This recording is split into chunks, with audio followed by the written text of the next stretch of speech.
ومن الناس من يتخذ من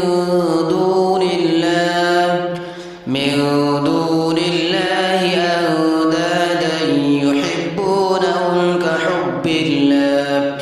والذين آمنوا أشد حبا لله ولو يرى الذين ظلموا إذ يرون العذاب أن القوة لله جميعا وأن الله شديد العذاب إذ تبرأ الذين اتبعوا من الذين اتبعوا ورأوا العذاب وتقطعت بهم الأسباب وقال الذين اتبعوا لو أن لنا كرة فنتبرأ منهم كما تبرأوا منا كذلك يريهم الله أعمالهم حسرات عليهم وما هم بخارجين من النار يا أيها الناس كلوا مما في الأرض حلالا طيبا ولا تتبعوا خطوات الشيطان إنه لكم عدو مبين إنما يأمركم بالسوء والفحشاء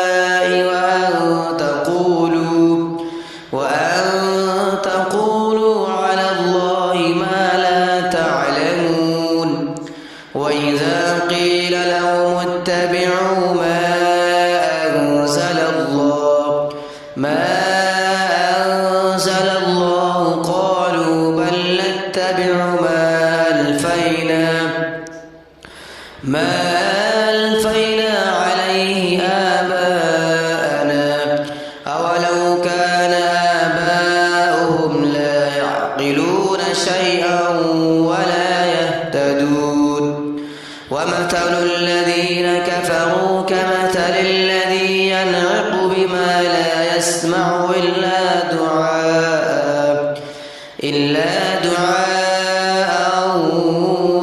ونداء صم بكم عمي فهم لا يعقلون يا أيها الذين آمنوا كلوا من طيبات ما رزقناكم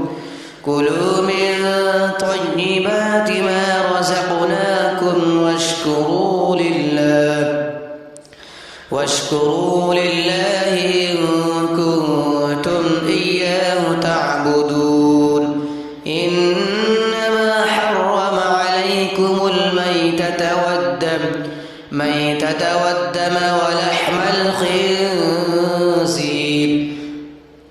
ولحم الخنزير وما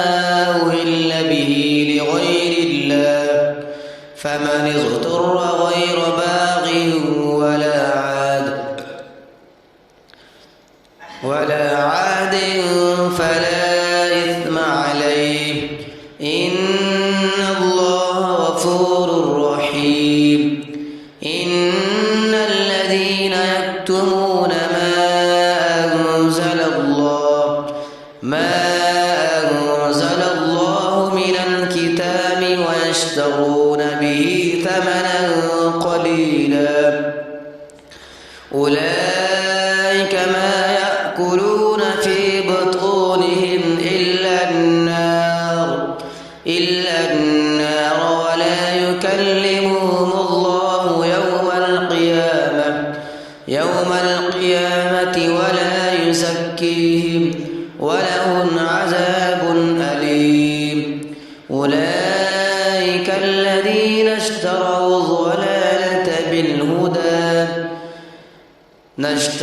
الضلالة بالهدى والعذاب بالمغفرة فما ويصبرهم على النار. ذلك بأن الله نزل الكتاب بالحق وإن الذين اختلفوا في الكتاب لفي شقاق بعيد. ليس البر أن تولوا وجوهكم قبل المشرق والمغرب ولكن البر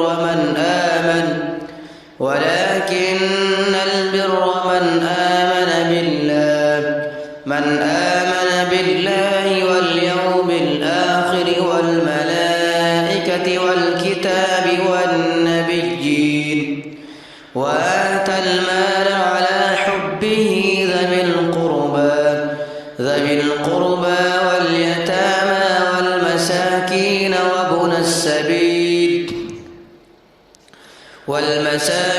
وابن السبيل والسائلين وفي الرقاب وأقام الصلاة وآتى الزكاة والموفون بعهدهم إذا عاهدوا والصابرين في البأساء والضراء وحين البأس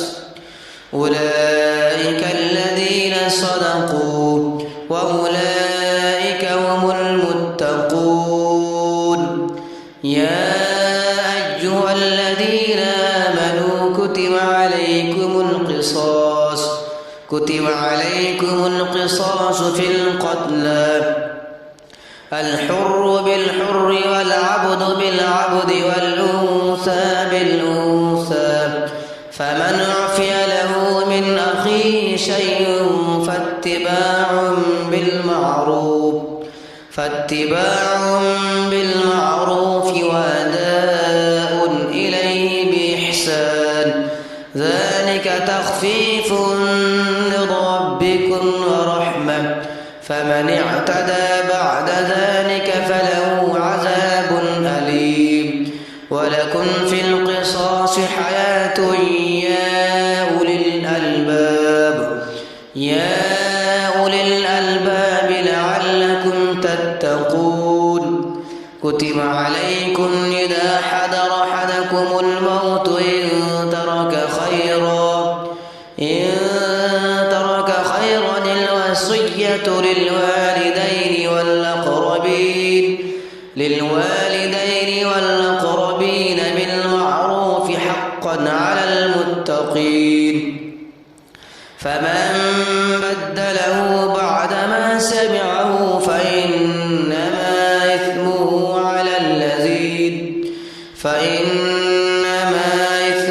على الذين يبدلونه إن الله سميع عليم. فمن خاف من موص جنفا أو إثما فأصلح بينهم فلا إثم عليه إن الله غفور رحيم. يا أيها الذين آمنوا كتب عليكم الصيام كما كتب على الذين من قبلكم لعلكم تتقون. أياما معدودات فمن كان منكم مريضا أو على سفر فعدة من أيام أخر وعلى الذين يطيقونه فدية طعام مسكين فمن تطوع خيرا فهو خير له وأن تصوموا خير لكم إن كنتم تعلمون. أعوذ بالله من الشيطان الرجيم. زين للذين كفروا الحياة الدنيا ويسخرون من الذين آمنوا والذين اتقوا فوقهم يوم القيامة والله يرزق من يشاء بغير حساب. كان الناس أمة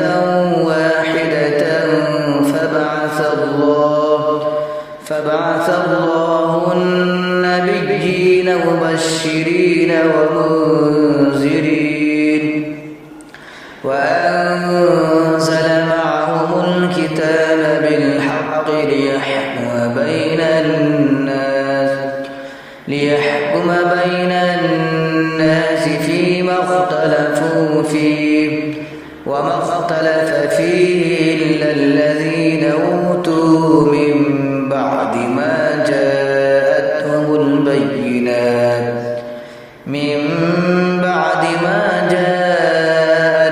البينات بغيا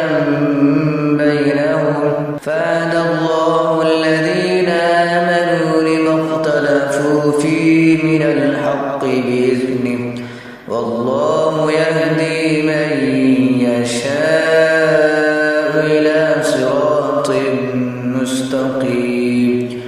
أم حسبتم أن تدخلوا الجنة ولما يأتكم مثل الذين خلوا من قبلكم مستهم البأساء والضراء وزلزلوا حتى يقول الرسول والذين آمنوا معه متى نصر الله ألا إن نصر الله قريب. يسألونك ماذا ينفقون قل ما أنفقتم من خير فللوالدين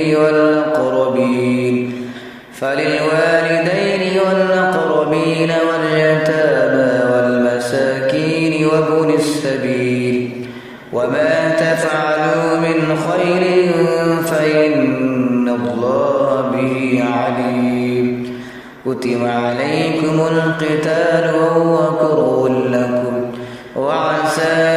أن تكرهوا شيئا وهو خير لكم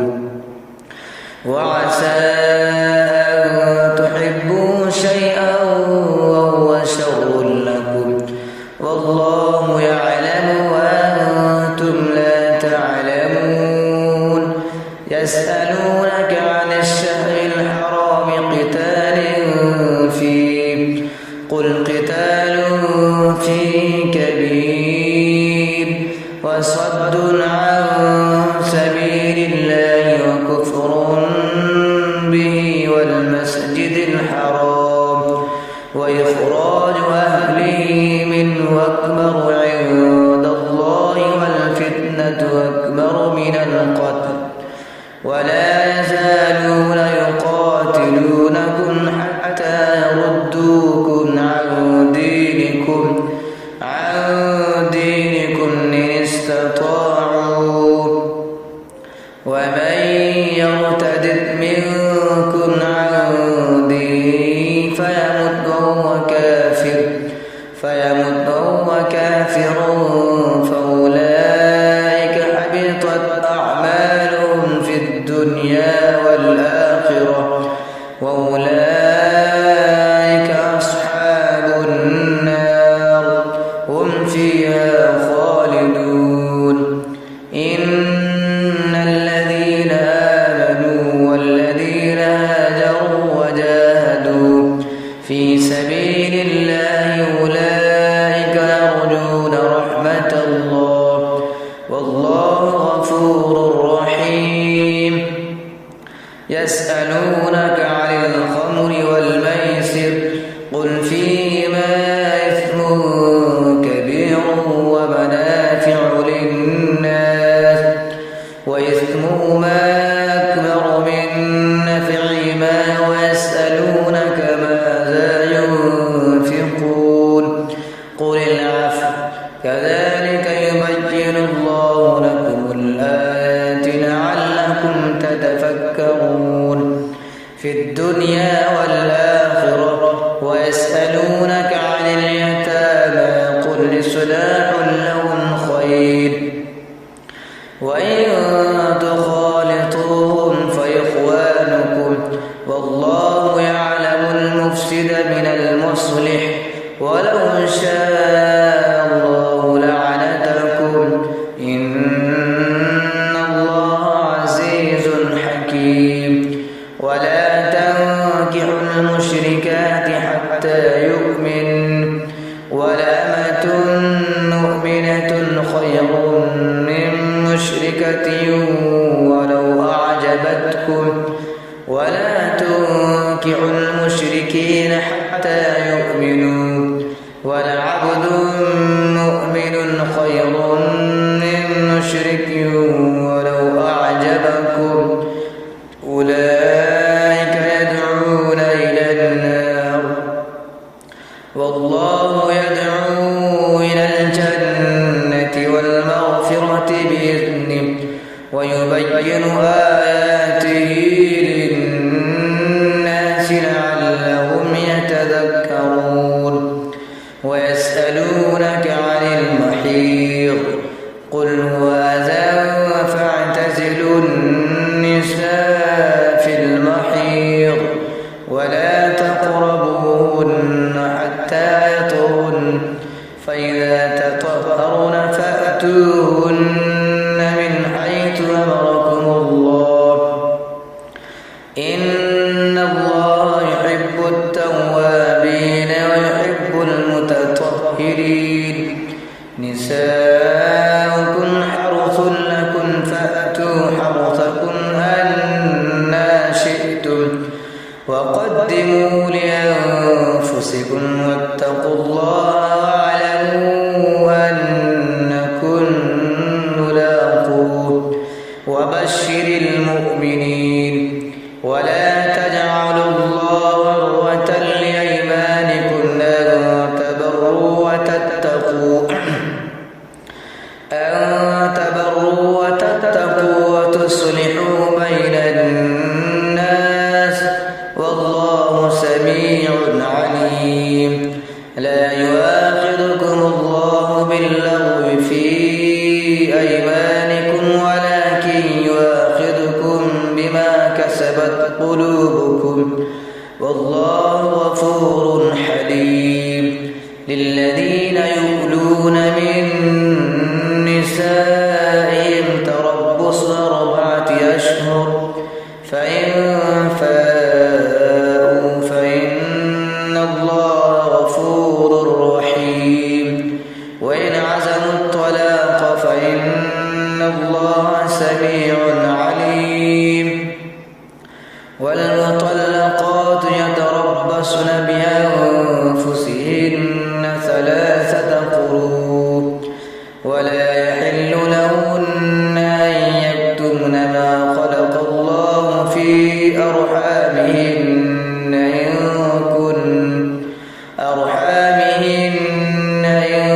كن يؤمن بالله واليوم الآخر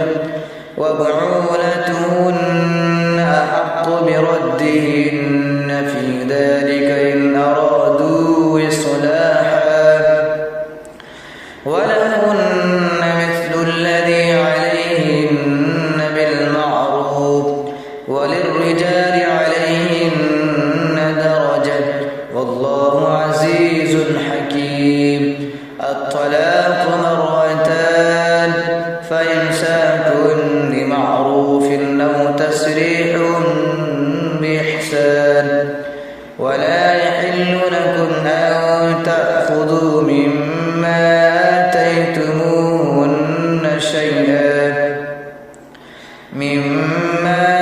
آتيتموهن شيئا إلا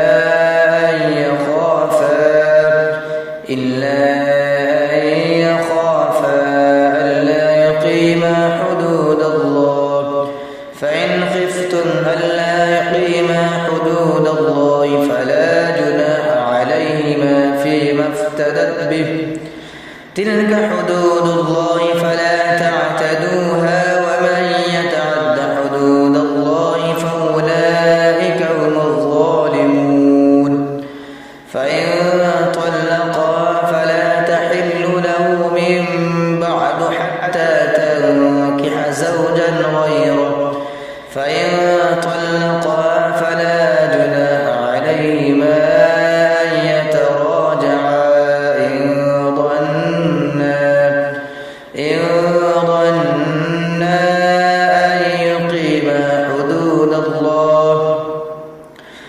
وتلك حدود الله يبينها لقوم يعلمون وإذا طلقتم النساء فبلغن أجلهن فامسكوهن بمعروف أو سرحوهن بمعروف ولا تمسكوهن ضرارا لتعتدوا ومن يفعل ذلك فقد ظلم نفسه ولا تتخذوا آيات الله هزوا واذكروا نعمة الله عليكم وما أنزل عليكم من الكتاب والحكمة يعظكم به واتقوا الله واعلموا أن الله بكل شيء عليم. صدق الله العظيم. أعوذ بالله من الشيطان الرجيم. بسم الله الرحمن الرحيم. فإن طلقا فلا تحل له من بعد حتى تنكح زوجا غيره فإن طلقا فلا جناح عليهما أن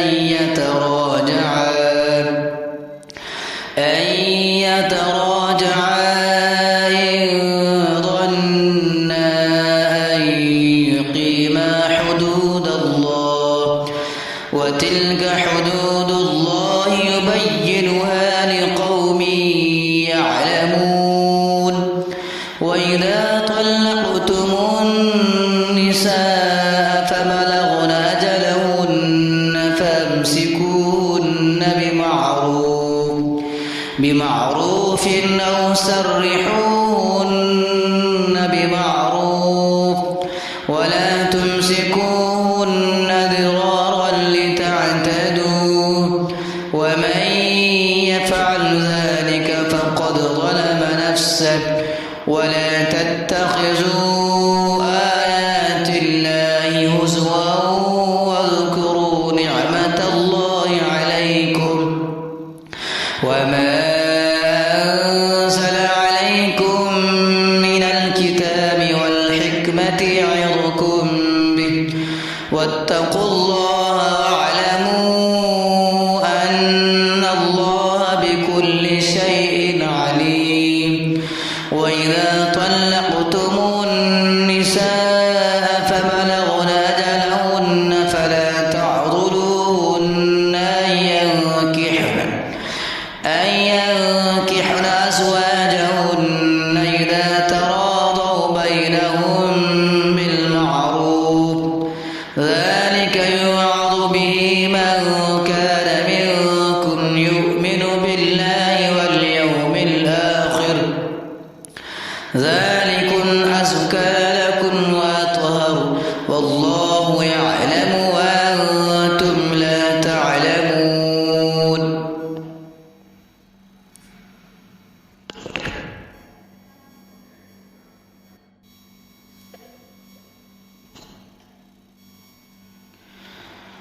والوالدات يرضعن أولادهن حولين كاملين لمن أراد أن يتم الرضاعة وعلى المولود له رزقهن وكسوتهن بالمعروف لا تكلف نفس إلا وسعها لا تضار والدة بولدها ولا مولود له بولده وعلى الوارث مثل ذلك فإن أرادا فصالا عن تراض منهما وتشاور فلا جناح عليهما وإن أردتم أن تسترضعوا أولادكم فلا جناح عليكم إذا سلمتم ما واتقوا الله واعلموا أن الله بما تعملون بصير. والذين يتوفون منكم ويذرون أزواجا يتربصن بأنفسهن 4 أشهر و10، فإذا بلغن أجلهن فلا جناح عليكم فيما فعلن في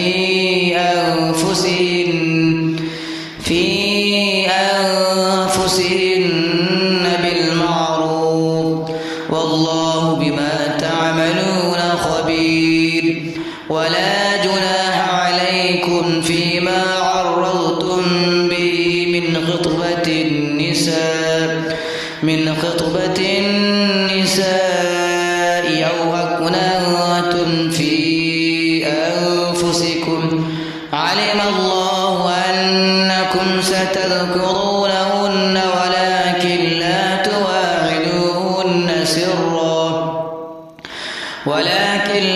تواعدوهن سرا إلا أن تقولوا قولا معروفا، ولا تعزموا عقدة النكاح حتى يبلغ الكتاب أجله، واعلموا أن الله يعلم ما في أنفسكم فاحذروه، واعلموا أن الله غفور حليم. لا جناح عليكم إن طلقتم النساء ما لم تمسوهن أو تفرضوا لهن فريضة، ومتعوهن على الموسع قدره وعلى المقتر قدره متاعا بالمعروف حقا على المحسنين. وإن طلقتموهن من قبل أن تمسوهن وقد فرضتم لهن فريضة فنصف ما فرضتم إلا أن يعفون أو يعفو الذي بيده عقدة النكاح، وأن تعفوا أقرب للتقوى. ولا تنسوا الفضل بينكم، إن الله بما تعملون بصير. حافظوا على الصلوات والصلاة الوسطى وقوموا لله قانتين. فإن خفتم فرجالا أو ركبانا فإذا أمنتم فاذكروا الله كما علمكم ما لم تكونوا تعلمون. والذين يتوفون منكم ويذرون أزواجا وصية لأزواجهن متاعا إلى الحول غير إخراج، فإن خرجن فلا جناح عليكم فيما فعلن في أنفسهن من معروف، والله عزيز حكيم. وللمطلقات متاع بالمعروف حقا على المتقين. كذلك يبين الله لكم آياته لعلكم تعقلون. ألم تر إلى الذين خرجوا من ديارهم وهم ألوف حذر الموت فقال لهم الله موتوا ثم أحياهم، إن الله لذو فضل على الناس ولكن أكثر الناس لا يشكرون. وقاتلوا في سبيل الله واعلموا أن الله سميع عليم. من ذا الذي يقرض الله قرضا حسنا فيضاعفه له أضعافا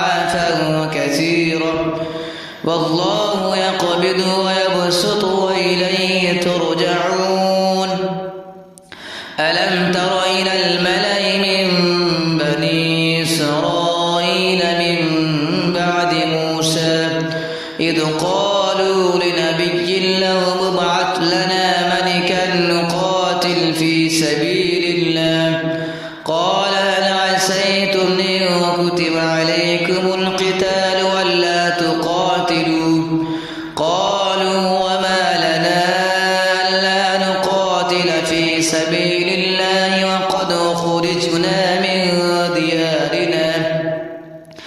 من ديارنا وأبنائنا فلما كتب عليهم القتال تولوا إلا قليلا منهم والله عليم بالظالمين. وقال لهم نبيهم إن الله قد بعث لكم طالوت ملكا قالوا أنى يكون له الملك علينا ونحن أحق بالملك منه ولم يؤت سعة من المال قال إن الله اصطفاه عليكم وزاده بسطة في العلم والجسم والله يؤتي ملكه من يشاء والله واسع عليم. وقال لهم نبيهم إن آية ملكه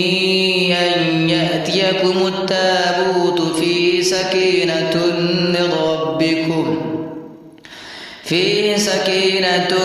من ربكم وبقية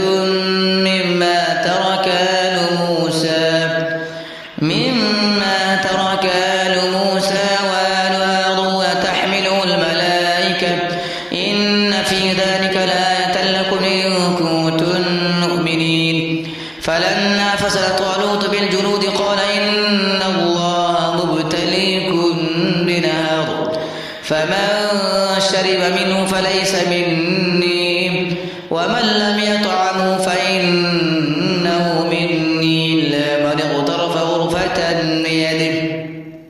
فشربوا منه إلا قليلا